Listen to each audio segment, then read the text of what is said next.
One times TV நேயர்களுக்கு அனைவருக்கும் இனிய பொங்கல் நல்வாழ்த்துக்கள். இன்றைய அரசியல் களம் பரபரப்பாக போயிட்டுருக்கு, பரபரப்பாக இருக்குது. ஒரு பக்கம் சிபிஐ விஜய் அவர்களை கூப்பிட்டு விசாரணை நடத்திட்டு இருக்காங்க. ஒரு பக்கம் காங்கிரஸ் திமுகவை சீண்டிக்கிட்டே இருக்குது. ஒரு பக்கம் நம்ம எடப்பாடி அவர்கள் யாராவது வரமாட்டாங்களா கூட்டணிக்குன்னு எதிர்பார்த்துட்ருக்காங்க.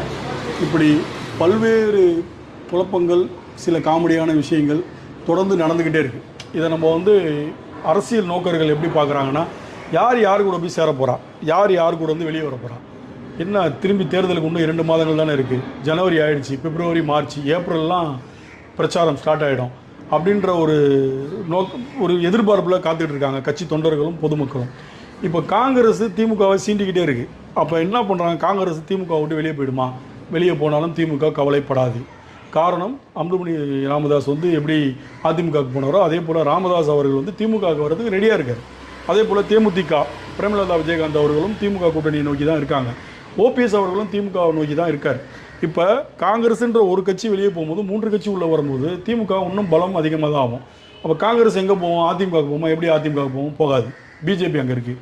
அப்போ விஜயை நோக்கி போகும். விஜயை நோக்கி போகும்போது அந்த விஜயோட கூட்டணியில் ஆல்ரெடி யாரும் பெருசாக வரல இது வரைக்கும். மற்ற கட்சியிலும் தான் சேர்ந்துருக்காங்க.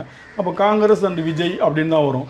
இதுக்கிடையில் இந்த சிபிஐ வழக்கு விசாரணை அது இதுன்ற நெருக்கடியில் விஜய் பிஜேபி அலையன்ஸில் போய் சேர்ந்துட்டாருன்னா காங்கிரஸ் தனித்து விடப்படும்.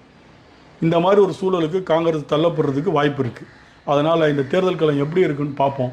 இன்னும் ஒரு 20 நாட்களில் தெரிந்துவிடும். அதிகபட்சம் ஜனவரி எண்டுக்குள்ளே யாருடன் வராங்கன்னு தெரியும். அப்போ நம்ம இதை பற்றி இன்னும் அலசி ஆராய்வோம். நன்றி, வணக்கம்.